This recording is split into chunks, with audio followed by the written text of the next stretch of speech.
Hello everyone, my dear students, welcome back to matric English medium. आज हम लोग बात करेंगे, आप देख ही सकते हैं चैनल स्क्रीन पे, India that is resources and utilization. Resources का मतलब होता है संसाधन, इसके बारे में हम सब पढ़ेंगे। आई होप आपका सभी का पढ़ाई सही से चल रहा होगा। अब तो चैनल एक्टिव भी है, रेगुलर कुछ ना कुछ वीडियोस आपके आते रहते हैं। इस प्लेटफॉर्म में मैट्रिक इंग्लिश मीडियम में जो भी बिहार बोर्ड से हैं या फिर सीबीएसई से हैं, कोई भी ज्वाइन कर सकते हैं, उनके लिए ये बेहतरीन प्लेटफॉर्म है। और जो 2025 में आप बोर्ड के एग्ज़ाम देने वाले हैं, मोस्ट अवेटेड, तो आपका जो 5 सब्जेक्ट है, 500 मार्क्स का एग्ज़ाम्स कंडक्ट किया जाता है हर साल गवर्नमेंट के द्वारा, तो वो आपका इम्पॉर्टेंट है। और पाँचों सब्जेक्ट को आपको पैरेलल लेके चलना है, क्योंकि पाँचों सब्जेक्ट का इक्वल बैलेंस है, इक्वल वेटेज है, ताकि आप, ऐसा नहीं है कि किसी एक सब्जेक्ट पे आप ज़्यादा ध्यान देंगे। तो एसएसटी हो, साइंस, मैथ या फिर और इंग्लिश सब्जेक्ट हो या हिंदी, उर्दू, जो भी हो, आपके लिए सभी सब्जेक्ट को बैलेंस में लेके चलना होता है। टॉपर वही होते हैं जो 90% अबव लाते हैं, उनका जो सभी सब्जेक्ट्स में जो बेहतर स्कोर करते हैं उन्हीं का होता है। तो चलिए आज हम लोग स्टार्ट करेंगे। जो भी चैनल में नए हैं, फ्रेंड्स के साथ शेयर करें और चैनल को सब्सक्राइब करना ना भूलें। और क्योंकि वीडियो बनाने में बहुत मेहनत लगती है, तो इसीलिए आप लोग लाइक भी ना करना भूले। लाइक में कोई कंजूसी मत कीजिए प्लीज़। तो चलिए हम लोग स्टार्ट करेंगे ज्योग्राफी का फर्स्ट चैप्टर, और ये एनसीईआरटी सीबीएसई में भी है। मैंने एसएसटी जो क्लास मैं ऑफलाइन में, जैसे मैं बताया था कि मैं सीबीएसई में पढ़ाता भी हूँ, तो इस बार एसएसटी में कुछ बच्चे हैं जो 90 अबव स्कोर किए हैं, 95, 96 इस तरह से। तो बेहतरीन परफॉर्मेंस रहा है। आपका भी होगा, आप भी लेके आएंगे और बोलेंगे कि हाँ सर जो बोले थे सही बोले थे। तो इस चैप्टर में मज़ा आने वाला है, बने रहिए इस चैप्टर में। तो चलिए स्टार्ट करते हैं। हम लोग एक एक टर्म को समझेंगे अच्छे से, है ना, और कहाँ से क्वेश्चन बनेंगे वो भी हम बात करेंगे, 2 मार्क्स का या फिर 5 मार्क्स का। तो चलिए सबसे पहले हम लोग स्टार्ट करेंगे रिसोर्सेज। रिसोर्सेज का हिंदी होता है संसाधन एंड यूटिलाइजेशन। देखिए बहुत सारे कंट्रीज़ में रिसोर्सेज का कोई कमी नहीं है, लेकिन क्योंकि उसके पास उतना टेक्नोलॉजी और डेवलपमेंट नहीं है, तो वो रिसोर्सेज का इस्तेमाल नहीं कर पाता, संसाधन का इस्तेमाल नहीं कर पाता है। जैसे कि उदाहरण पे एक देश का नाम लेंगे, जैसे कि अफ्रीका। अफ्रीका में सोना का कोई कमी नहीं है, लेकिन हमेशा से टेक्नोलॉजी की कमी रही है ना। तो भारत में भी कुछ ऐसे जगह हैं जो चाह के भी रिसोर्सेज का इस्तेमाल नहीं कर पाते हैं। तो चलिए हम लोग फर्स्ट इंपॉर्टेंट करेंगे इंपॉर्टेंस ऑफ रिसोर्सेज। सबसे पहले बात करेंगे कि रिसोर्सेज क्या है, संसाधन। देखिए जो हमारा बेसिक लाइफ है, जो हमारा बेसिक नीड्स है हमारे लाइफ में, जो हमारे बेसिक नीड्स को लाइफ में जो आपका फुलफ़िल करे, है ना, बेसिक सब्सटेंसेस विच सेटिस्फाई और fulfil our basic needs, that is called resources. सबसे पहला जो बेसिक होता है वो होता है हमारा हवा, पानी और ज़मीन। ये 3 चीज़ होगा ना, तो हमारा लाइफ एकदम आराम से सूटेबल हो जाएगा, कोई दिक्कत नहीं होगा। तो सबसे पहले देखेंगे यहाँ क्या लिखा हुआ है, all things that come in use are resources. जो भी आप चीज़ें इस्तेमाल करते हैं या हम इस्तेमाल करते हैं वो संसाधन है। अब मान के चलिए, इसका मतलब कोई एक चीज़ है जो हम इस्तेमाल नहीं करते हैं, लेकिन वो काम का चीज़ है पर हम उसे इस्तेमाल नहीं करते हैं, तो वो संसाधन नहीं कहलाएगा। इंसान भी, मानव भी, human beings are also a kind of resources. जैसे कि डॉक्टर, टीचर, प्रोफेसर या फिर कोई भी इंसान जो हमारे देश में कंट्रीब्यूशन, उनका योगदान रहता है इकोनॉमी को बढ़ाने के लिए, बूस्ट करने में, वो रिसोर्सेज है। चाहे वो किसान से लेकर के साइंटिस्ट ही क्यों ना हो, या फिर सोशल एक्टिविस्ट से लेकर के डॉक्टर, इंजीनियर, चाहे कोई भी हो, लेबर, मजदूर, हर एक कोई, सभी रिसोर्सेज हैं। उसको हम ह्यूमन रिसोर्सेज कहते हैं। और ह्यूमन मेड रिसोर्सेज जो इंसान नेचुरल प्राकृतिक संसाधन को आपका आर्टिफिशियल रिसोर्सेज बनाते हैं या हम रिसोर्सेज को तैयार करते हैं, that is human made resource, मानव के द्वारा बनाया हुआ संसाधन। चलिए, resources that can be both physical and biological, दोनों हो सकता है, फिजिकल भी और बायोलॉजिकल भी। सिंपल हम शॉर्टकट में पढ़ के ख़त्म करेंगे, और शॉर्टकट में भी पढ़ाएंगे और इजी भी होगा, आपको समझ में भी आ जाएगा। देखिए कुछ चीज़ है जो हमारे फुलफ़िल करता है ह्यूमन नीड्स को and become resources, where as on the other biological material, जैसे कि आपका वेजिटेशन, वेजिटेशन मतलब वनस्पति, पेड़ पौधा, वाइल्ड लाइफ मीन्स जानवर, या फिर एक्वेटिक लाइफ जो पानी में, एक्वेटिक मतलब वाटर, जो पानी में जो जीव रहते हैं, are not less important in the making of human life comfortable. ये भी इंसान का जो मानव को है इतना आरामदायक बनाता है। बाकी ये सब चीज़ भी आपका पेड़ पौधा कितना ज़्यादा इंपॉर्टेंट है ना। तो यूरोप से जो इतने सारे लोग आए, इतने सारे कंट्रीज़ आए, और जितना एक्सप्लॉयटेशन हुआ रिसोर्सेज का भारत में, चाहे वो पेड़ हो, पौधा हो, हर एक चीज़ का इस्तेमाल बेहतर तरीके से किया। देखिए resources are socio economic backbone of any country. किसी भी देश का जो एक बैकबोन है, जो रीढ़ का हड्डी की तरह होता है ना, हमारा शरीर जैसे रीढ़ का हड्डी का पूरा बैलेंस करता है, वैसे ही रिसोर्सेज कहीं ना कहीं किसी हर एक देश के लिए एक बैकबोन का काम करता है इकोनॉमिक आपका इकोनॉमिक कंडीशन के तहत। ये एमसीक्यूज यहाँ से बन सकता है। देखिए हम अब बात करेंगे टाइप्स ऑफ रिसोर्सेज का, क्लासिफिकेशन ऑफ रिसोर्सेज का, हर एक। पहले हम सिंपल में एक दो चीज़ आपको बताते हैं कि रिसोर्सेज का ना ओरिजिन ऑफ रिसोर्सेज से पहले हम ये बताना चाहते हैं, हमें और आपको सबको पता है कि रिसोर्सेज दो टाइप का होता है अगर हम क्लासीफाई करें तो, एक बायोटिक होता है, एक एबायोटिक। बायोटिक का मतलब होता है लिविंग थिंग, जो आपका जीवित चीज़ है, और एबायोटिक मतलब नॉन लिविंग थिंग। तो ये तो आपको पता है कि हम दो कैटेगरी में रिसोर्स को बांट सकते हैं, एक लिविंग थिंग पॉसिबल है, एक नॉन लिविंग थिंग। ये तो बात सही है, लेकिन हम एक वैल्यू के तौर पे भी देखेंगे कि रिसोर्सेज वैल्यूएबल। देखिए दो तरह का आपका on the basis of value के आधारित पे दो तरह का संसाधन होता है। पहले हम बताते हैं एक इकोनॉमिक वैल्यू और एक non economic value. Economic value का मतलब है, हमें सिंपल तरीके से बताता हूँ, कि वैसा संसाधन जिसको हम खरीदते और बेचते हैं उसको हम इकोनॉमिक वैल्यू कहते हैं। जैसे कि एज फॉर एग्ज़ाम्पल कि आप किसान हैं और आप या फिर आप किसान हैं, आप सब्जी उगाएं और उसको बेच दिए, तो वो आपका मार्केट में बहुत ज़्यादा खेत है, अगर आपका फील्ड है वहाँ पे आप ग्रो किए तो उसको बेचे तो इकोनॉमिक वैल्यू हो गया। लेकिन उसी सेंस पे अगर आप घर में थोड़ा सा जगह में सब्जी लगाएं घर के इस्तेमाल के लिए, तो वो नॉन इकोनॉमिक वैल्यू हो गया। जिसे हम खरीदते बेचते नहीं हैं, अपने पर्सनल यूज़ के लिए करते हैं, वो non economic value. As for example अगर आप घर में खाना खाते हैं तो आपके माता पिता आपको चार्ज नहीं करता है, पेरेंट्स आपको चार्ज नहीं करता है रात को आप खाना खाने बैठे कि बेटा पैसा दे दो, बेटी पैसे दे दो, मुझे पैसा चाहिए, आपको मैंने खाना खिलाया। पेरेंट्स तो आपसे पैसे नहीं मांगते ना खाने के लिए। लेकिन अब उसी हाल पे अगर हम रेस्टोरेंट चले जाएंगे, खाना खाएंगे, तो ऑब्वियसली हमको पे करना पड़ेगा, तो वो आपका इकोनॉमिक वैल्यू और रिसोर्सेज हो गया। और जो घर में जो खाना खाने में पैसा नहीं लगा वो नॉन इकोनॉमिक वैल्यू हो गया। ये आपका वैल्यू के हिसाब से बताएं, उतना इंपॉर्टेंट नहीं है पर फिर भी हमने बता दिया। ऑन द आ भी सकता है ऑन द बेसिस ओरिजिन के तहत पे आधार पे बायोटिक और एबायोटिक होता है। तो चलिए सबसे पहले हम बात करेंगे। दूसरा होता है on the basis of utility, renewable और नॉन रिन्यूएबल रिसोर्सेज होता है। On the basis of ownership, मतलब इंडिविजुअल मतलब सिंगल आदमी का भी आपका रिसोर्स हो सकता है, मिल करके सब 2-4 लोग या 5 लोग या कम्युनिटी मिल करके हो सकता है। एक सरकार का राष्ट्रीय लेवल पे रिसोर्स हो सकता है, एक अंतर्राष्ट्रीय इंटरनेशनल लेवल पे भी रिसोर्सेज हो सकते हैं। और डी नंबर में आता है on the basis of status of development, जैसे कि पोटेंशियल, डेवलप्ड, स्टॉक्ड एंड आपका एंड रिजर्व्स। देखिए एक एक्यूट रिसोर्स भी होता है, एक पोटेंशियल भी होता है, इसे हम डिटेल में डिस्कस करेंगे, ठीक है। रिन्यूएबल नॉन रिन्यूएबल हो गया। और ए नंबर में क्या था आपका on the basis of origin. तो बायोटिक और एबायोटिक तो आपको बहुत आसानी से समझ में आ गया। अब यूटिलिटी के बारे में बात करेंगे तो रिन्यूएबल और नॉन रिन्यूएबल। सबसे पहले यहाँ पे इस तरह से आपको दिया हुआ है, इसको आप स्क्रीनशॉट करके कॉपी में उतारेंगे और अच्छे से याद करेंगे। देखिए एक नेचुरल होता है आपका, मतलब प्रकृति में मिलता है, उसमें आपका रिन्यूएबल और नॉन रिन्यूएबल में बांट दिया।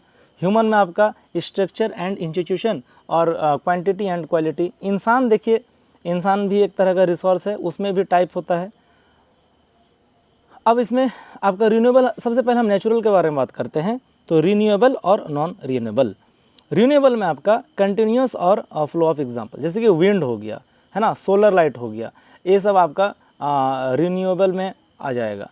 और नॉन रिन्यूएबल जो एक बार हम ख़त्म कर देते हैं अगर, तो दोबारा मुश्किल है। जैसे कि मान के चलिए कि आयरन को अगर हम माइनिंग करते हैं तो उसको कॉपर को इस्तेमाल कर लेते हैं तो फिर दोबारा तो मिलेगा नहीं, तो कंजप्शन हाई है। और उसके बाद अगर हम देख लेते हैं नॉन रिसाइकलेबल, इसमें भी रिसाइकल और नॉन रिसाइकल में भी बांट दिया, किसको हम रिसाइकल कर सकते हैं और किसको नहीं। तो नॉन रिसाइकल जैसे फॉसिल फ्यूल्स, पेट्रोल, कोल, इसको आप एक बार इस्तेमाल कर लेते हैं, एनर्जी को इस्तेमाल कर लेते हैं, तो दोबारा आप कोल नहीं बना सकते, वो नेचुरल तरीके से ही बनेगा, है ना। फॉसिल, एक बार आप पेट्रोल को अगर ख़त्म कर दिए तो दोबारा पेट्रोल नहीं बन सकता है। और कुछ चीज़ है जो रिसाइकेबल है, जैसे मेटल हो गया आपका, है ना, आयरन हो गया, कॉपर, एल्युमिनियम, ये सब कुछ हो गया जो रिसाइकलेबल है। चलिए उसके बाद हम, इसका लाइफ स्पैन बहुत ज़्यादा होता है मेटल का। उसके बाद और एक देखेंगे हम लोग क्या, रिन्यूएबल में बायोलॉजिकल का 2 पार्ट है, नेचुरल एंड वाइल्ड लाइफ। एक तो आपका ट्रीज़, प्लांट्स, श्रब्स, हर्ब्स, ये सब हो गया, और एक वाइल्ड लाइफ जो एनिमल है वो भी एक रिसोर्स है। जैसे कि मान के चलिए पुराने ज़माने में गाड़ी और आपका जो टेक्नोलॉजी है इरिगेशन में कौन काम करता था, कैटल्स काम आते थे, काव हो गया, ऑक्स हो गया। आज के डेट में भले ही हमारे पास मॉडर्न टेक्नोलॉजीज़ है तो हम एग्रीकल्चर करते हैं, कल्टीवेशन करते हैं, लेकिन पुराने ज़माने में तो हम एनिमल का ही इस्तेमाल करते थे ना, आज भी करते हैं बहुत सारा चीज़ में। ट्रांसपोर्टेशन में भी पहले एनिमल का इस्तेमाल होता था। तो वाइल्ड लाइफ तो बहुत ही आपका समझ लीजिए कि इम्पॉर्टेंट रिसोर्स शुरू से ही रहा है। चलिए, तो कंटिन्यूस में आपका विंड हो जाएगा, सोलर लाइट हो जाएगा और भी बहुत सारा चीज़, वाटर हो जाएगा। दिया हुआ एग्जांपल में आपका विंड और वाटर, सनलाइट भी हो जाएगा, उसी को सोलर बोलेंगे। ये हो गया। चलिए अब हम लोग डिटेल में बात करेंगे। ये था आपका क्लासिफिकेशन ऑफ रिसोर्स। सबसे पहले टाइप्स ऑफ रिसोर्स, डेफिनेशन यहाँ पे आपको क्वेश्चन बनेंगे। एग्जांपल्स, इंपॉर्टेंट एग्जांपल रहेगा। बायोटिक में आपका जो आपका लिविंग थिंग है, जैसे कि आपका fish, vegetations and other living community. दूसरा abiotic, non living thing, metal हो गया, फॉसिल फ्यूल्स, ये हर एक चीज़ आ जाएगा आपका एबायोटिक रिसोर्सेज में। रॉक्स, मेटल एंड मिनरल मतलब खनिज। On the basis of utility resource have two classes. Renewable, renewable मतलब resources which can be renewed और रिप्रोड्यूस्ड बाय फिजिकल, केमिकल और मैकेनिकल प्रोसेस, है ना, हम उसको रिन्यू कर सकते हैं।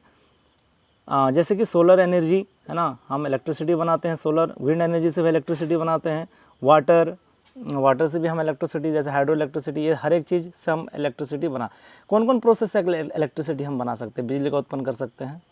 चलिए, सनलाइट से कर सकते हैं, हवा से भी कर सकते हैं, पानी से कर सकते हैं। एक बार जियोथर्मल भी होता है। जियोथर्मल मतलब जो आपका स्टीम होता है, भाप होता है ज़मीन के अंदर से जो निकलता है, उससे। लेकिन ये इंडिया में बहुत कम है, हिमाचल प्रदेश में बस एक जगह है, बाकी ज़्यादा नहीं है, प्रिवेलेंट, प्रचलित नहीं है हमारे देश में, टेक्नोलॉजी की थोड़ा कमी है। जियोथर्मल हो गया आपका वाटर से, विंड जो आपका टाइड है, टाइड से हम लोग करते हैं। चलिए, ये हो गया। फॉरेस्ट हो गया, वाइल्ड लाइफ, ये सभी आपका रीन्यूएबल रिसोर्सेज में आएगा। चलिए, इसमें दो आपका कर दिया है, कंटिन्यूस में एंड लिविंग रिसोर्सेज में। नॉन रिन्यूएबल जैसे कि आपका the formation of this resources involve very long period and complex process. The completion of this process can take lakh of years, लाखों साल लगते हैं बनने में। जैसे कि कोयला हो गया, फॉसिल फ्यूल, सिंपली अगर हम बात करेंगे फॉसिल फ्यूल्स, तो कोयला हो गया, पेट्रोल हो गया। कंजप्शन रेट बहुत ज़्यादा होता है, हम इतना ज़्यादा हाईली कंजर्व कर रहे हैं क्योंकि पॉपुलेशन बढ़ गया तो डिमांड बढ़ गया। तो आपका ये लिमिटेड रिसोर्स है ना, अनलिमिटेड नहीं है कि एकदम बहुत ज़्यादा है, ख़त्म ही नहीं होगा कभी, ऐसा नहीं है। तो ये चीज़ है आपका। तो कंजप्शन रेट बहुत ज़्यादा हाई है, पर बनेगा तो आपका बहुत एक ना एक दिन ख़त्म होना ही है। इसलिए हम लोग नॉन रिन्यूएबल को पहले से ही तैयार कर लेंगे ताकि हम लोग को प्रॉब्लम ना हो। इसलिए हम लोग सोलर लाइट पे, इसलिए सन को बोलते हैं सूर्य को अल्टीमेट सोर्स ऑफ एनर्जी, इसलिए उस पर हम लोग डिपेंडेंट होने वाले हैं। तो हमें एडवांस टेक्नोलॉजी में अब जो हम लोग का, जैसे भारत में 70% इलेक्ट्रिसिटी जो है आपका कोयला से होता है। कोयला ख़त्म, इसका मतलब हम लोग को अल्टरनेटिव तरीका अभी से खोज लेना होगा। चलिए, सी नंबर में देखेंगे ऑनरशिप। ऑनरशिप मतलब कि आपका resources comes under the ownership of particular individual for which they pay revenue to the government. जैसे मान के चलिए प्लॉट ऑफ लैंड आपके पास, तो आप इंडिविजुअल ऑनरशिप हो गए। सरकारी ज़मीन है तो वो नेशनल पे हो गया या स्टेट का हो गया, और अगर 2-3 कंट्री का है तो वो इंटरनेशनल में हो जाएगा। चलिए, तालाब हो गया आपका इंडिविजुअल ऑनरशिप में, गार्डन हो गया, वेल, कुआं हो गया, ये सब चीज़ इंडिविजुअल का एग्जांपल है आपका। 4 टाइप्स का होता है ऑनरशिप में। अब कम्युनिटी, दूसरा में आपका कम्युनिटी रिसोर्सेज हो जाएगा। This type of resources on by some particular community which is accessible to all the member of the community such as grazing ground, burial grounds, जैसे कब्र हो गया या फिर घास का मैदान हो गया, सब मिल करके उसको इस्तेमाल करता है, दैट इज़ कम्युनिटी रिसोर्सेज हो गया। मिल करके लोगों ने पैसा भी दिया है, ज़मीन खरीद लिया मिल करके, that is community, group of people बोल सकते हैं आप। जैसे मंदिर हो गया, मस्जिद हो गया, कम्युनिटी हाउसेज हो गया, तालाब, ये हर एक चीज़ आपका एग्जांपल किस पे आ जाएगा, कम्युनिटी रिसोर्सेज में। उतना इंपॉर्टेंट नहीं है, आगे चलते हैं। नेशनल रिसोर्सेज में आपका legally all the available resource that lie with in the country और नेशन, उसको हम लोग नेशनल रिसोर्स करेंगे। एक बात बताइए, जैसे मान के चलिए आपका घर है ऐसा एरिया में जो माइनिंग एरिया में है, और आपका घर के पास मान के चलिए कि सोना मिल रहा है, तो क्या आपका हक होगा उसमें या सरकार का होगा? ऑब्वियसली सरकार का होगा। आपको उसके बदले थोड़ा बहुत दे दिया जाएगा कंपनसेशन, अदरवाइज़ वो गवर्नमेंट के ही अंडर में आता है, जितना भी नेचुरल रिसोर्स होगा आपको नहीं मिलने वाला है। ठीक है, राइट टू प्रॉपर्टी हम लोग का फंडामेंटल राइट था, वो भी आपका मान के चलिए नहीं है। अब हमारा फंडामेंटल राइट्स, मौलिक जो अधिकार था राइट टू प्रॉपर्टी, वो हटा दिया गया है। और वो नेशनल गवर्नमेंट का अंडर आ जाता है, तो वो सही से ताकि रिसोर्स देश के लिए कंट्रीब्यूशन इकोनॉमिक डेवलपमेंट के लिए यूज़ किया जा सकेगा। Did you know under some political boundary land, mineral, water resources, forest and all oceanic life up to 200 kilometre oceanic areas, ये नॉटिकल माइल की तरह फैला हुआ है। मान के चलिए कि समंदर इंडियन ओशियन है, हिंद महासागर है, तो 200 नॉटिकल माइल तक, 200 किलोमीटर तक, यहाँ तो नॉटिकल माइल होता है, किलोमीटर नहीं होता है, 200 नॉटिकल माइल ज़्यादा होता है एक्चुअली 200 किलोमीटर से भी। तो वहाँ तक आपका समंदर तक आप लोग का मतलब अगर हमारा देश में है तो हमारा कब्जा में रहेगा, और उसमें अगर पेट्रोल में रहेगा तो वो हमारा राइट्स होगा, हमारे कंट्री का राइट्स होगा। तो आपके कंट्री से 200 नॉटिकल माइल जगह जगह पे चेंज होते रहता है। इंडिया का तो खैर 200 नॉटिकल माइल तक फैला हुआ है। इंटरनेशनल रिसोर्सेज में ही आएगा, वो एग्जांपल में आएगा। Are being controlled by the international you institution after 200 kilometre from the coast line. आपका मान के चले केरला का एक कोस्ट लाइन है कोचीन, तो वहाँ से 200 किलोमीटर तक आपका समंदर में हमारा राइट्स होगा। That can claim ownership over that resources, तो हम उसको क्लेम कर सकते हैं, दैट इज़ ये हमारा। तो उसी को हम स्पेशल इकोनॉमिक जोन के तहत में जानते हैं, SEZ, है ना, जो आपका फैला हुआ कोस्ट लाइन में, उसको हम स्पेशल एक्सक्लूसिव या इकोनॉमिक जोन कहते हैं। तो आपको SW दे रहे हैं कि इंडिया में कहाँ कहाँ स्पेशल इकोनॉमिक जोन है, बहुत ही इंपॉर्टेंट है, हमारे देश का इकोनॉमी को कंट्रीब्यूट करने में, बूस्ट करने में बहुत ही बड़ा रोल प्ले करता है। On the basis of the status of development resources are 4 types. इसमें आपका डेवलपमेंट के आधार पे संसाधन 4 तरह का होता है। एक आपका पोटेंशियल हो गया और एक आपका डेवलप्ड हो गया। देखिए पोटेंशियल रिसोर्सेज क्या होता है, मैं सिंपली आपको सिंपल भाषा में समझा देता हूँ। Such resources which are found in a particular region and there is a possibility of their utilisation but not have been utilised. मतलब भविष्य में आपका मान के चलिए कि पॉसिबिलिटी है कि हम उस रिसोर्स को इस्तेमाल करेंगे, पर अभी तक सही से इस्तेमाल हो नहीं पाया, इसलिए पोटेंशियल में है, उसको हम इस्तेमाल करेंगे। जैसे एक्यूट रिसोर्स का उल्टा है। एक्यूट रिसोर्स में क्या है कि प्रेजेंट टाइम में हम किसी जगह का रिसोर्स को इस्तेमाल करते हैं। जैसे मान के चलिए कि झरिया में आपका कोल माइनिंग होती है झारखंड में, तो वहाँ पे हम वो एक्यूट रिसोर्स में आ जाएगा। अब पोटेंशियल रिसोर्स हम आपको एग्जांपल में बताते हैं। यहाँ पे तो आपका दूसरा दिया हुआ है, मैं अपने से एक एग्जांपल बताता हूँ। जैसे कि थोरियम वगैरह हो गया, आपका लद्दाख में मिलता है, या यूरेनियम आपका लद्दाख में मिलता है, तो वो आपका पोटेंशियल में आ जाएगा। हमारे पास वैसा टेक्नोलॉजी नहीं है जो हम उसे इस्तेमाल करें, तो वो पोटेंशियल में आ जाएगा। रिसोर्सेज है, in future maybe we can use that, but in present time we are not using that resources, that's why it is called what, potential resources. Minerals of Himalayan region which are very cost effective as its mining is very deep and they lie in very remote area, जो बहुत ही remote area या फिर hilly area में है, जहाँ पे mining करना नामुमकिन है और सरकार को जितना फ़ायदा नहीं होगा उतना नुकसान हो जाएगा, मान के चलते हैं। तो क्यों जाएगा सरकार वहाँ पे, क्यों जाएगी सरकार वहाँ पे पैसा खर्चा करने। और दूसरा जैसे हिमालय रीजन में अब ज़्यादा आप ज़बरदस्ती एक्सप्लॉइट करेंगे, अगर ज़बरदस्ती माइनिंग करेंगे तो वहाँ पे आपको लैंड सिंकिंग भी देखने को मिल सकता है। उत्तराखंड में एक जगह है, वहाँ पे आपको लैंड सिंकिंग देखने को मिला है। तो वो जगह का नाम आप बताइए तो उत्तराखंड में कि कहाँ पे आपका लैंड सिंकिंग अक्सर देखने को मिलता है। ज़्यादा माइनिंग की वजह से, सरकार का गलत तरीके का गलत प्लानिंग की वजह से सिंकिंग देखने मिलता है।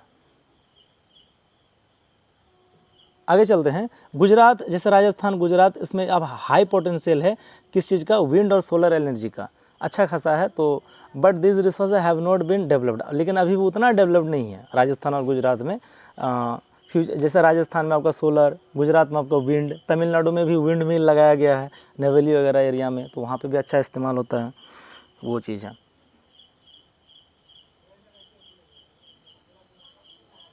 चलिए डेवलप्ड रिसोर्स आता है। Resources which quantity and quality have been determined after survey are known as developed resource. जो जनरली सर्वेक्षण के बाद हमें पता चला कि इसका क्वांटिटी भी बहुत ज़्यादा है और क्वालिटी भी। चलिए बिहार में कहाँ पे सबसे ज़्यादा सोना मिलता है, जमुई ज़िला में मिलता है ना। अभी फ्यूचर में माना गया है कि जमुई में सबसे ज़्यादा इंडिया में सोना मिलने वाला है, तो काइंड ऑफ वो पोटेंशियल जमुई में वैसे इस्तेमाल कर रहे हैं, लेकिन बहुत ज़्यादा अमाउंट में मिलने वाला है, तो वो पोटेंशियल रिसोर्सेज में आ जाएगा, है ना। यहाँ देखिए डू यू नो में दिखा रहा है, a modern solar energy plant on a very large scale is being installed in Bhuj, वही भूज जहाँ पे भूकंप आया था 2001 में शायद, उसी गुजरात के बारे में बात कर रहा है। मॉडर्न सोलर एनर्जी प्लांट जो है आपका लार्ज स्केल में इंस्टॉल्ड हुआ है या होगा। चलिए ये हो गया आपका कौन सा, डेवलप्ड रिसोर्स। आगे और चलते हैं हम लोग। स्टॉक रिसोर्स, स्टॉक मतलब ये आपका अवेलेबल है इन्वायरमेंट में and have the capability to satisfy the human needs but due to the absence of desired technology, मतलब टेक्नोलॉजी तकनीकी की कमी है तो इसीलिए this resources are viewed only in the form of stock, बस स्टॉक में है, जमा है, फ्यूचर में हम कभी इस्तेमाल करेंगे, इसीलिए इसको स्टॉक रिसोर्स कहा है। For example water is a compound of hydrogen and oxygen which has hidden potential of being a rich source of energy but in the absence of required technology for their exploitation they are not being exploited as yet। exploited का sense मतलब यहाँ पे किसी चीज़ का फ़ायदा उठाना, उसका exploited कहेंगे। वो वाला शोषण वाला exploitation मतलब मत समझ लीजिएगा। exploited means gaining in a high interest, ठीक है। तो हाइड्रोजन वो आपका हिडन है, अभी भी इसका पोटेंशियल, अभी तक हम लोग उतना टेक्नोलॉजी नहीं है जो हम वाटर के फॉर्म में इसको इस्तेमाल कर लेंगे। रिच सोर्स ऑफ एनर्जी है लेकिन टेक्नोलॉजी की कमी से हम इस्तेमाल नहीं कर पा रहे हैं। चलिए अब आते हैं रिजर्व रिसोर्स। रिजर्व मतलब जो रिजर्व फॉर्म में है। In fact this resources are the part of the stock resource which can be utilize with the help of available technical know how about their how but their use has not started as yet, they are considered as a capital for the future. जैसे river water can be used for the producing hydro electricity in the future but presently it is being utilize only to limited extent. थोड़ा बहुत आपका इस्तेमाल होता है reserve resources है। मान के चलिए नदिया का पानी को इस्तेमाल करेंगे हम बिजली का उत्पन्न करने के लिए, लेकिन अभी उतना ज़्यादा इस्तेमाल नहीं हुआ है तो इसलिए इसको रिजर्व में हम बोलेंगे। Resources are reserved in the forest, in dams, in the form of water.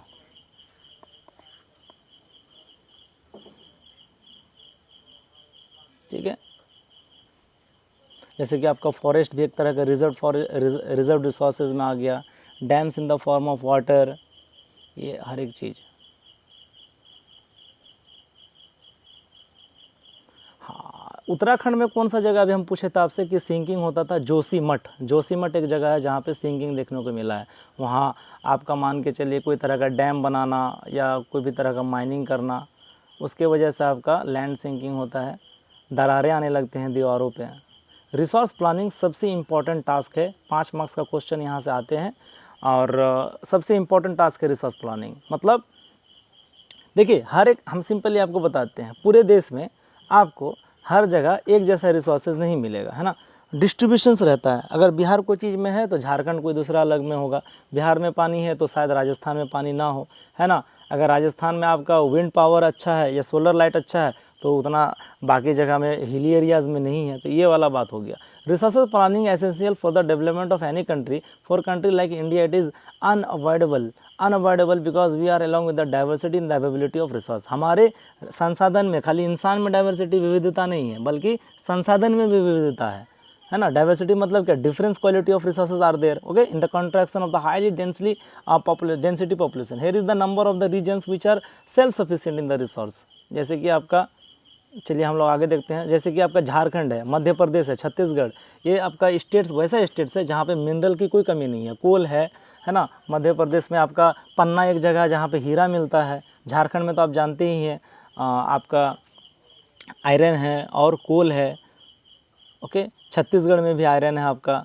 Chhattisgarh में एक जगह है बास्तर तो एक मूवी भी निकल गया। बस्तर में आपका जहाँ पे बहुत ज़्यादा नक्सलाइट्स भी है, और छत्तीसगढ़ में आपका आयरन रिजर्व, मिनरल रिजर्व बहुत ज़्यादा है छत्तीसगढ़ में, बस्तर जिला में, है ना। Bihar is also rich in mineral like limestone and pyrite और लाइमस्टोन में भी बिहार आगे है। और आपका गोल्ड भी है जमुई में। अरुणाचल प्रदेश वाटर में बहुत ज़्यादा है। मेघालय भी वाटर में बहुत ज़्यादा है। मेघालय में तो मान के चले कि मौसिनरम एक जगह है चेरापूंजी के पास, दुनिया का सबसे वेटेस्ट प्लेस में आता है। दुनिया में सबसे ज़्यादा बारिश वहीं होती है। मौसिनरम बहुत खूबसूरत जगह है। मैट्रिक कर लीजिए, अच्छा मार्क्स लेकर आइए, फिर घूमने जाइएगा आप मेघालय। चलिए Rajasthan along with solar energy. Rajasthan में जो आपका है सोलर एनर्जी की कोई कमी नहीं है, तो ये तो मैं बता ही दिया हूँ। अब यहाँ पे एक और इम्पॉर्टेंट लाइन देख लीजिए, wind energy but it is a deficient state from the point of view of water resource. अब मान के चलिए in India there are region like Ladakh. अब लद्दाख अगर हम बात करें, ये तुंद्रा क्षेत्र में आता है ना, which is isolated from the rest of the country as the cold desert. एक तरह का समझ लीजिए ठंड टाइप का रेगिस्तान है। यहाँ पे सबसे ज़्यादा कम बारिश होती है और ड्राइस्ट प्लेस है इंडिया का Ladakh. It has a very rich cultural heritage, एक तरह का संस्कृति वाला जगह है लद्दाख, खूबसूरत जगह है। टूरिज़्म वाला जगह है, यहाँ का जो इकोनॉमी है वो टूरिज़्म पे बेस्ड है ना। यहाँ वो ऐसा अगर यहाँ पे रिसोर्स है भी, यूरेनियम है भी, तो इस्तेमाल नहीं कर पाता है। पानी की कमी है, मिनरल की कमी है, ओके, एंड बेसिक इंफ्रास्ट्रक्चर की कमी है लद्दाख में। Thus, on the national and the state local levels, for the management of the balanced resource of the planning of resource is mandatory। चलिए आगे और चलते हैं हम। Resource planning in India, planning बहुत इंपॉर्टेंट होना चाहिए रिसोर्स का, है ना। कुछ स्टेप्स में आपको बताया गया है कि क्या क्या प्लान होना चाहिए। सर्वे होना चाहिए सही तरीके से, है ना, आइडेंटिफाई करना चाहिए कि कौन रिसोर्स कहाँ पे है। दूसरे नंबर में बताया है आफ्टर सर्वे एक आपका नक्शा का आपको प्रिपरेशन करना होगा, नक्शा बनाना होगा, एक मेज़रमेंट अच्छे नाप होना चाहिए, एक एस्टिमेशन होना चाहिए कि भाई कितना क्वालिटी है और कितना क्वांटिटी है। अब मान के चलिए कि ऐसा जगह में आप रिसोर्स पे पैसा खर्चा कर रहे हैं जहाँ पे ना तो क्वालिटी है और ना तो सही अमाउंट पे है। थोड़ा बहुत रिसोर्स के लिए आप दिमाग लगाए क्या फ़ायदा, जितना मतलब निकालने में खर्चा हो जाएगा उतना फ़ायदा ही नहीं होगा। तो आपको क्वालिटी और क्वांटिटी दोनों पे ध्यान रखना है, मतलब सरकार को ध्यान पे रखना, आपको नहीं। सी नंबर में है उसके बाद for providing real structure to the development of the resources, appropriate technology, skill and institutional planning secure. एक अच्छा टेक्नोलॉजी और वैसा इंजीनियर जो स्किल्ड हो, क्योंकि भाई रिसोर्सेज को एक्सकेवेशन करने के लिए तो इंजीनियर ही चाहिए, और इंस्टीट्यूशनल प्लानिंग, ताकि बेहतर तरीके से हम रिसोर्स को इस्तेमाल कर सकें और एक्सकेवेट कर सकें। फोर्थ नंबर में है to establish a coordination between national development plans and the resource development plans, है ना। जो भी हो एक तरह का आपका नेशनल डेवलपमेंट प्लान का एक कोऑर्डिनेशन होना चाहिए, है ना। नेशनल डेवलपमेंट और रिसोर्स डेवलपमेंट प्लान एक बेहतर तरीके से होना चाहिए ताकि कोई तरह का दिक्कत ना हो। कोऑर्डिनेशन पे काम होगी, मिलजुल के काम होगी तभी होता है। What are the programmes that, यहाँ फाइंड आउट में बोला है, what are the programmes that are being run in your surroundings for the development of the resources with the help of the community, participation Bihar के बारे में बोला है। कौन सा प्रोग्राम है जो रन हो रहा है आपके सराउंडिंग्स में, ताकि जो भी संसाधन वगैरह का जो भी कम्युनिटी का है और बिहार में कैसे हो रहा है वो पूछ रहा है आपसे। अब एक्टिविटी में बोल रहा है name such regions which are resources rich but economically backward. मतलब सवाल है यहाँ पे, एनसीईआरटीज़ में भी सवाल है कि भाई जहाँ पे रिसोर्स तो है पर फिर भी बैकवर्ड है। For this take of the help of your teacher, teacher का हेल्प लेने बोल रहा है। चलिए मैं ही बताता हूँ। कुछ रीजन है, जैसे कि मान के चलिए कि कुछ रीजन है जहाँ पे रिसोर्स है, संसाधन की कोई कमी नहीं है, फिर भी वो इकोनॉमिकली बैकवर्ड है। एक बात बताएं, उड़ीसा में रिसोर्स है, झारखंड में रिसोर्स है, पर इकोनॉमिकली उतना ज़्यादा बेहतर नहीं है जितना कि चंडीगढ़ में रिसोर्स नहीं है। लेकिन चंडीगढ़ वाले पर मंथली आपका 2.5 से 3 लाख मंथली इनकम है उसका, पर कैपिटा इनकम बहुत ज़्यादा है। और बाकी स्टेट्स का उतना ज़्यादा बेहतर नहीं है। केरल में उतना रिसोर्स, केरल में मैं मिनरल के बारे में बात कर रहा हूँ, फॉसिल फ्यूल्स के बारे में बात कर रहा हूँ। अब हर चीज़ को आप कैलकुलेट मत कीजिएगा, उस हिसाब से तो वाटर में भी, बिहार में वाटर की भी कमी नहीं है। इसका मतलब ये थोड़ा ना कि बिहार अमीर हो जाएगा। फ्यूचर में भले ही अमीर हो सकता है पानी बेच करके, लेकिन फ़िलहाल हम प्रेजेंट टाइम का अगर बात करें तो आपको वो कुछ ऐसे भी हैं जहाँ पे रिसोर्स हैं, मतलब वो गरीब है स्टिल, है ना, और जहाँ पे रिसोर्स नहीं है वो अमीर है। ऐसा भी कुछ जगह है, तो वो आप लिस्ट आउट कर लीजिएगा। कंजर्वेशन ऑफ रिसोर्स, ऑब्वियसली भाई फ्यूचर इस्तेमाल के लिए, भविष्य के लिए, ताकि हम बेहतर प्लान कर सकें, तो रिसोर्स का, संसाधन का कंजर्वेशन करना बहुत ज़रूरी है। अदरवाइज़ ख़त्म हो जाएगा रिसोर्सेज तो हमारे देश में बहुत ही ज़्यादा बुरा इम्पैक्ट पड़ सकता है। सोचिए कि हम कोल पे 70% इलेक्ट्रिसिटी जनरेट करते हैं, अगर कोयला ख़त्म हो जाए तो सोचिए कि हमारा जितना सारा काम चल रहा है इलेक्ट्रिसिटी पे, इतना हैवी ड्यूटी, एक एक ट्रेन आपका इलेक्ट्रिसिटी से दौड़ रही है, और एक हॉस्पिटल हो या हर जगह आपका बिना बिजली के आप इमेजिन भी नहीं कर सकते। इवन आप जो अभी फ़ोन से पढ़ाई कर रहे हैं वो आप जो चार्ज कर रहे हैं वो भी इलेक्ट्रिसिटी ही चाहिए। तो पूरा दुनिया चल रहा है, तो आपका समझ लीजिए कि कोल कितना इंपॉर्टेंट रिसोर्स है हमारे पूरे कंट्री का इकोनॉमी के लिए। तो उसी तरह से, इसीलिए क्योंकि आप देखिए लिमिटेड रिसोर्सेज है, तो हमको अल्टरनेटिव कोई दूसरा चीज़ हमको सोचना चाहिए, ताकि हम फ्यूचर के लिए, हैवी ड्यूटी के लिए, हैवी वर्क के लिए, देश का बेहतर इकोनॉमिक बूस्ट के लिए हम रिसोर्स को बचाएं। हर चीज़ को हमको बचाना चाहिए, चाहे वो मिनरल हो, वाटर हो या फॉरेस्ट हो, एवरीथिंग वी शुड प्रिजर्व और प्रोटेक्ट। चलिए आगे चले हम, अब उतना इम्पोर्टेंट नहीं, इधर हम बता ही दिए हैं।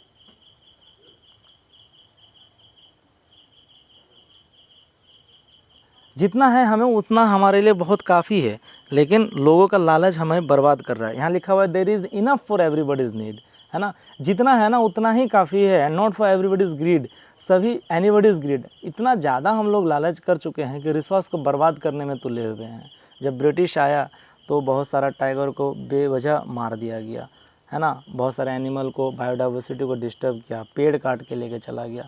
एक देखिए यहाँ पे नर्मदा बचाओ अभियान, नर्मदा एक नदी है, तो नर्मदा बचाओ अभियान में देखिए यहाँ पे मेधा पाटेकर ने चिपको आंदोलन लेकर आया था। सुंदरलाल बहुगुणा जो उत्तराखंड से थे, हाल ही में इनका डेथ हुआ, बहुत ही बेहतरीन आदमी थे, बहुत बड़ा रोल प्ले किया इन्वायरमेंट के लिए। जिसको पेड़ पौधों से लगाव है वो बहुत सोचते हैं, मुझे तो बहुत ज़्यादा लगाव है, मेरा नाम भी तो लगभग वैसा ही टाइप का मीनिंग है, तो इसीलिए मुझे तो बहुत लगाव पेड़ से। आप हर बर्थडे पे एक पेड़ लगाइए, ताकि आप कुछ तो अपनी ज़िंदगी में करेंगे। सिर्फ बर्थडे में केक काटना काफ़ी नहीं है, आप हर एक कम से कम 1 या 2 पेड़ तो लगाइए ही। Expansion of agricultural land by rain water harvesting, rain water harvesting जैसे कि बहुत जगह में होता है, मेघालय में जैसे बम्बू वाटर हार्वेस्टिंग, बांस वगैरह लगा देता है और एक वाटरफॉल के पास बांस लगा करके चैनल बनाता है और अपने घर तक पहाड़ का पानी घर में इस्तेमाल करता है। पानी को टंकास बना लेता है, टंकास बना करके राजस्थान वगैरह में भी आपका छत का पानी आपका रेन वाटर की तरह करता है। रेन वाटर हार्वेस्टिंग मतलब बारिश का पानी को जमा कर लेना। तो बहुत सारा जगह में होता है जहाँ पे पानी की प्रॉब्लम होती है, हमें भी करना चाहिए। Rain water is the purest form of water, है ना। चलिए ये है expansion of agriculture land in, ये आपका कौन क्या, Sandeep Pandey are very appreciable steps in the direction of resource conservation. Sandeep Pandey जो कि आपका एक रिसोर्स कंजर्वेशन में बहुत ही बेहतरीन स्टेप्स प्ले किया है। Do you know the exploitative tendency of the human beings and the technology is called robbers economy. क्या आपको पता है इसे रॉबर्स इकोनॉमी कहते हैं, जो हम लोग गलत तरीके से, जो हम हाईली टेक्नोलॉजी के साथ रिसोर्स को एक्सप्लॉइट कर रहे हैं, इसको रॉबर्स इकोनॉमी कहते हैं। चलिए यहाँ पे आपको देखिए, the first world summit conservation of the environment was held in Stockholm in 1972। 1972 में आपका ये समिट हुआ था पर्यावरण को बचाने के लिए। After this summit 5 June is celebrated as environment day, और हम लोग हर एक 5 जून को इन्वायरमेंट डे मनाते हैं। आने ही वाला है 5 जून। बहुत सारा चीज़ हुआ है। एक और सिंपली आपको एक सिंपल चीज़ बता देते हैं। देखिए यहाँ पे, at first the club of Rome advocate resource conservation 1968। Related to this the book small is beautiful, एक किताब है स्मॉल इज़ ब्यूटीफुल, किसने लिखा, शूमैचर ने लिखा 1974 में। एक गांधीयन फिलोसॉफी के तहत, गांधीयन फिलोसॉफी का रिप्रेजेंट करते हुए एक किताब लिखा, स्मॉल इज़ ब्यूटीफुल, छोटा जो है बहुत खूबसूरत है ना, for the conservation of resource, resource को बचाने के तहत इसने एक किताब लिखा, ठीक है। रिपोर्ट इन 1887, उसके बाद क्या हुआ, द ब्रंडलैंड कमीशन रिपोर्ट जो 1987 में था, acted as an eye opener of the whole world, पूरे दुनिया का आँख खोल के रख दिया ये वाला report. In this report the concept of sustainable development was introduced, sustainable development introduce किया गया। और ये सस्टेनेबल डेवलपमेंट होता क्या है, वैसा डेवलपमेंट जो कि हम अपने नेचर को हानि ना पहुंचाएं, है ना, type of development without the harming the nature, without harming the environment, that is called sustainable development. Sustainable agriculture जैसे होता है कि हम कम फर्टिलाइज़र इस्तेमाल करें, कम उर्वरक इस्तेमाल करें, है ना, कम पानी करें, जैसे ड्रिप इरिगेशन और स्प्रिंकलर इरिगेशन मेथड इस्तेमाल करते हैं, डायरेक्ट हम रूट तक जो पानी पहुंचाते हैं। तो उस तरह का जैसे एग्रीकल्चर में भी सस्टेनेबल एग्रीकल्चर है, वैसे ही आपका एक सस्टेनेबल डेवलपमेंट भी है। ये हो गया आपका कुछ ऐसा टाइटल है जैसे कि आवर कॉमन फ्यूचर। देखिए ऐसा है कि जितना डेवलपमेंट होगा, ये सब कितना भी कॉन्फ्रेंस कर ले, कितना भी कुछ कर ले, कुछ होने वाला है नहीं। दुनिया में जो कॉन्फ्रेंस करते हैं ना, अर्थ समिट के ऊपर, इन्वायरमेंट के ऊपर, वो खुद एसी रूम में बैठ करके समिट करते हैं, एसी रूम में। और एसी रूम में आपको पता ही है कि एसी रूम जितना एसी इस्तेमाल कीजिएगा उतना ग्लोबल वार्मिंग बढ़ेगा। सिंपल बात है कि वो लोग खुद एसी रूम में बैठ के कॉन्फ्रेंस करता है, तो उस समिट का क्या होगा? कभी देखें कि नेचर में बैठ करके समिट कर रहा है? नहीं करेगा। तो बोलना ईजी है पर इम्प्लीमेंट करना नामुमकिन टाइप का है। जितना डेवलपमेंट होगा उतना पोल्यूशन होगा, उतना हमारा क्लाइमेट चेंज होगा, ग्लोबल वार्मिंग बढ़ेगा। ये सिंपल फैक्ट है। Development is directly proportional to the disaster of environment, अगर मैं सिंपली कहूँ तो। चलिए ये हो गया। द अर्थ समिट जो कि आपका रियो डी जनेरियो में ब्राज़ील में हुआ था 1992 में, ये भी एक बहुत ही बड़ा योगदान रहा है देश में लोगों को अवेयर करने के लिए। सेकेंड अर्थ समिट जो हुआ था न्यूयॉर्क में हुआ था 1997 में, और जो तीसरा हुआ था वह जोहान्सबर्ग, अफ्रीका में है जोहान्सबर्ग, 2002 में हुआ था। हुआ तो था लेकिन कहाँ है, इतना पोल्यूशन है, क्लाइमेट चेंज है, बारिश हो नहीं रही है। सस्टेनेबल डेवलपमेंट के ऊपर आप बहुत अच्छे से लिखिए। ये जो कॉन्सेप्ट है आपका, क्या लिखा हुआ है, use of resource is essential without harming environment, यहाँ लिखा हुआ भी है, तो ताकि फ्यूचर में हम रह सके सही से। लेकिन संभव नहीं है, लेकिन फिर भी आप सस्टेनेबल डेवलपमेंट कैसे कैसे कर सकते हैं। What right the 5 steps on sustainable development. आप क्या सच में ये पॉसिबल है सस्टेनेबल डेवलपमेंट, उसके ऊपर आप 5 अपने से सेंटेंस बना के लिखिएगा और बताइएगा कैसा रहा है आपका एक्सपीरियंस, आप सच में सोच पा रहे हैं कि नहीं, क्या पॉसिबल है सस्टेनेबल डेवलपमेंट। तो आप अपने से एक बार लिखने का ट्राई कीजिएगा। सस्टेनेबल डेवलपमेंट मैं फिर से बता रहा हूँ, मतलब वैसा तरीका कि आपका डेवलपमेंट हो, तरक्की हो, लेकिन नेचर को कोई तरह का नुकसान ना पहुँचे। जैसे मान के चलिए हम खेती-बाड़ी का बात करें, एग्रीकल्चर का, कल्टीवेशन का, कि सस्टेनेबल एग्रीकल्चर मतलब ऑर्गेनिक फार्मिंग। चलिए मैं आपसे एक छोटा सा सवाल पूछता हूँ, भारत का कौन सा राज्य है जो कि ऑर्गेनिक फार्मिंग है, ऑर्गेनिक स्टेट है। ऑर्गेनिक, देखिए हिंदी उतना बेहतरीन नहीं है मेरा, जैविक शायद होता है ऑर्गेनिक। जैविक राज्य कौन सा है भारत का पहला जैविक राज्य, तो आपको बताना है कमेंट सेक्शन में। मतलब वहाँ पे ना तो खाद बैंड है, पूरा खाद बैंड है, यूरिया, डीएपी, पोटास, फर्टिलाइज़र सब बैंड है। आपको घर में जैसे आप एक नेचुरल तरीके से सब्जी उगाते हैं ना, गार्डनिंग करते हैं, वैसे ही है वो, तो केमिकल इस्तेमाल करना ही बैंड है। तो आपको उस राज्य का नाम आपको बताना है कमेंट सेक्शन में। चलिए ये 5 मार्क्स का क्वेश्चन आ सकता है बड़े में, तो आपको अपना आजकल क्वेश्चन स्टैंडर्ड आता है, खुद से सोचने के लिए, रटा हुआ नहीं आता है। खुद से सोचिए, खुद से लिखिए, समझिए, ताकि आप बेहतर, आप फ्यूचर में कुछ बेहतर कर सकें, है ना। ये सब कुछ एजेंडा है। अर्थ समिट है जो कि 3 से 14 जून तक हुआ था 1992 में ब्राज़ील, रियो डी जनेरियो में। 178 लोग थे, 178 प्रतिनिधित्व थे, है ना। एग्रीमेंट भी बना, है ना, ग्लोबल वार्मिंग के ऊपर, फॉरेस्ट कंजर्वेशन के ऊपर, biodiversity, agenda 21 and Rio declaration. ये सब चीज़ तो पढ़ने में ठीक लगता है, पर हकीकत में जैसे हमारा संविधान में बहुत सारा कुछ लिखा हुआ, तब क्या पूरा देश संविधान को फॉलो करके चल रहा है क्या? असंभव। क्रिमिनल कभी भी कोई इलेक्शन नहीं लड़ सकता है, पर क्रिमिनल ही पहले इलेक्शन लड़ रहा है हमारे देश में। तो पढ़ने में ठीक है, पर हकीकत में इसका अगर 40% भी फॉलो हो जाए ना, तो बहुत बड़ी बात होगी, बहुत बड़ी अचीवमेंट होगी। जैसे कि आपको एक चीज़ बता रहे हैं, जैसे इसमें फॉरेस्ट कंजर्वेशन का बात किया ना, अब एक एग्जांपल बताते हैं। मान के चलिए कि 40,000 हेक्टेयर में आपका एक फॉरेस्ट है, और उसमें सरकार को पता चल रहा है कि उसमें गोल्ड है, मान लेते हैं, या फिर कोई भी तरह का मिनरल है, कोल है या आयरन है। आपको क्या लगता है सरकार वहाँ से आयरन निकालेगा कैसे, या कोई भी तरह का नेचुरल मिनरल है उसको निकालेगा कैसे? पहला स्टेप तो यही होगा कि पेड़ को काटो। तो आप कैसे कंजर्व करेंगे? आप बोलेंगे कि चलो भाई हम पेड़ को काटते हैं, दूसरी जगह लगा देंगे पेड़, उतना नहीं, पॉसिबल नहीं है। आप लगा तो देंगे, पर जो नेचुरली था वो अब वैसा हो नहीं सकता है, तो इसीलिए इम्पॉसिबल टाइप का लगता है।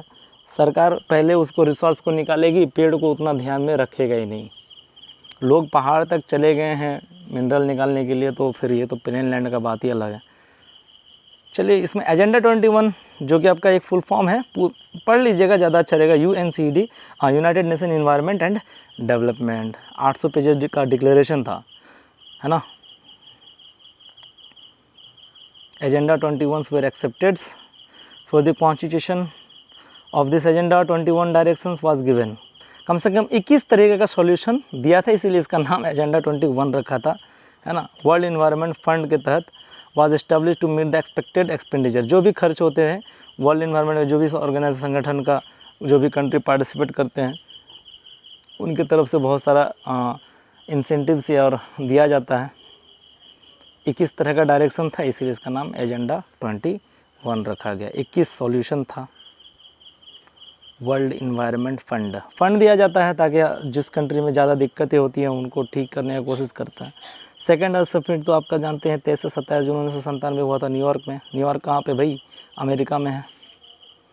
I was on the first earth summit after 5 years। It is also called +5 summit. Kyoto summit, ये इंपॉर्टेंट है, इसको अंडरलाइन कर लीजिएगा, बहुत ही इंपॉर्टेंट है। क्योटो समिट आपका जापान में हुआ था दिसंबर 1997 में, ताकि अर्थ को जो है ग्लोबल वार्मिंग से बचाया जा सके। इसमें से 159 जो देश थे पार्टिसिपेट किया था। In this summit agreement was reached on the reduction of utilization of 6 gases, CO2 मतलब carbon dioxide, methane CH4, N2O nitrous oxide, HFC, CFC वगैरह का अब कम कर दिया है। नहीं, CFC मतलब क्लोरोफ्लोरो कार्बन, हाइड्रोजन फ्लोरोकार्बन्स, ये सब सल्फ़र, हेक्सा क्लोराइड, ये सब मेनली आपका ऐसा गैसेस है जो ग्लोबल वार्मिंग काउज करता है। तो ये क्योटो समिट में ये इम्पोर्टेंट था कि भाई हम लोग ये सब कम कर देंगे इस्तेमाल करना। चलिए, उतना बाकी आपका उतना इधर इतना इम्पोर्टेंट नहीं है। थर्ड अर्थ समिट आपका 26 अगस्त से लेकर 4 सितंबर में हुई थी 2002 में जोहान्सबर्ग में। ये भी एक वर्ल्ड वाइड एग्रीमेंट था जो कि 150 आर्टिकल्स दिखा गया था इसके रिलेटेड पर्यावरण को बताने में। इसमें क्या है कि 2000 रिप्रेजेंटेटिव थे, 2000 लोग शामिल हुए थे इसमें। चलिए, यहाँ पे कुछ क्वेश्चंस है, इसको आप सॉल्व कर लीजिएगा। इधर से चैप्टर आपका ये वाला ख़त्म हो गया, आप सॉल्व करके आइएगा क्वेश्चंस। तो शॉर्ट में पढ़ा दिया मैंने, वीडियो को पूरा देखिएगा, स्किप मत कीजिएगा। और जो जगह समझ में नहीं आया कि हम जल्दी पढ़ा दिए, बहुत फास्ट पढ़ा दिए, तो एक काम कीजिएगा, आप कमेंट में कीजिएगा तो मुझे पता चल जाएगा कि हाँ मैंने बहुत फास्ट पढ़ा दिया। तो मैं कोशिश करूँगा थोड़ा और एक्स्ट्रा समझाने का, अगर समझ में नहीं आया होगा तो इसीलिए आप ध्यान से सुनिए, समझने की कोशिश कीजिए, खुद से पढ़िए एक बार, है ना, तो आपको क्लियरली समझ में आ जाएगा। तो ये सब कुछ इंपॉर्टेंट टॉपिक्स था रिसोर्सेज से रिलेटेड, देखिए। और ये सब पढ़ लीजिएगा, समिट एजेंडा 121, इसको समझिएगा। अगर नहीं समझ में आएगा तो आप कमेंट कीजिएगा, मैं दोबारा इसको क्लियर करके समझाऊंगा। अगर ऑफलाइन आप लोगों को पढ़ाते ना तो बात ही कुछ अलग होता, लेकिन ऑनलाइन है तो हर एक चीज़ हम सही से समझा नहीं सकते हैं। लिखने का थोड़ा इसमें प्रॉब्लम है। कभी अगर फ्यूचर में आप लोग का सपोर्ट रहा तो अगर स्मार्ट क्लासेस हो, बोर्ड हो, तो उसमें हम सही से कर सकेंगे। तो चलिए फ्रेंड्स, स्टूडेंट्स, चैनल को सब्सक्राइब करें, फ्रेंड के साथ शेयर करें और बने रहें और वेट कीजिए नेक्स्ट वीडियो के लिए। तब तक के लिए मिलते हैं। Goodbye, take care.